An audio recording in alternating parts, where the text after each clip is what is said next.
நாளையோட expire ஆக போகுதுன்ற காரணத்துக்காக bread பாக்கெட்ட காலி பண்றதுனாலயோ, இல்லன்னா எல்லாருமே நல்லா இருக்குன்ட்டு சொல்லி உங்க டேஸ்ட்டுக்கு செட் ஆகாம இருக்கிற ஒரு படத்துல உட்காந்துட்டு இருக்கிறதுனாலயோ, நீங்க ரூ. 800 பே பண்ணி போன பார்பிக்யூல வயிறு முட்ட முட்ட சாப்பிடுறதுனாலயோ, நீங்க முன்னாடியே பே பண்ணியிருந்த காச இப்படி பண்றதுனால உங்களால ரெக்கவர் பண்ணவே முடியாது.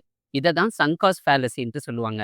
ஆனா, இதே சங்க் காஸ்ட் ஃபாலசிய நீங்க பாசிட்டிவாவும் சில விஷயத்துக்கு யூஸ் பண்ணிக்கலாம். இப்ப எக்ஸாம்பிளுக்கு 1 வருஷமோ இல்ல 2 வருஷமோ ஜிம் மெம்பர்ஷிப் போட்டுட்டு, அந்த காச நம்ம 2 வருஷத்துக்கு கட்டிட்டோமேன்றதுக்காக, நீங்க 2 வருஷம் தொடர்ந்து ஜிம் போனீங்கன்னா, அதனால உங்களுக்கு லாங் ரன்ல கிடைக்கிற பெனிஃபிட்ஸ் ரொம்பவே அதிகம். அதேபோல கிண்டல் மாதிரியான ஒரு டிவைஸ வாங்குறதுனாலயோ, இல்ல எக்ஸ்பென்சிவான ஒரு ஜர்னல வாங்குறதுனாலயோ, நீங்க அதிகமான பணம் அதுல செலவழிச்சதுக்காகவே, நீங்க உங்களோட லைஃப்ல ரீடிங் ஹேபிட்டையும், ரைட்டிங் ஹேபிட்டையுமே கண்டிப்பா இன்கார்ப்பரேட் பண்ணிடுவீங்க. ஆன் தி அதர் ஹேண்ட் உங்களோட ஃபேவரைட் ஆத்தரோ, அப்படி இல்லன்னா கான்டென்ட் கிரியேட்டரோ செல் பண்ற புக்ஸ ப்ரீ ஆர்டர் பண்றதுனாலயோ, அப்படி இல்லன்னா உங்களோட கோர்ஸ வாங்குறதுனாலயோ, உங்களோட லைஃப்ல இருக்கிற ஸ்கில்ஸுமே நீங்க எக்ஸ்போனென்ஷியலா இன்கிரீஸ் பண்ணிக்கலாம்.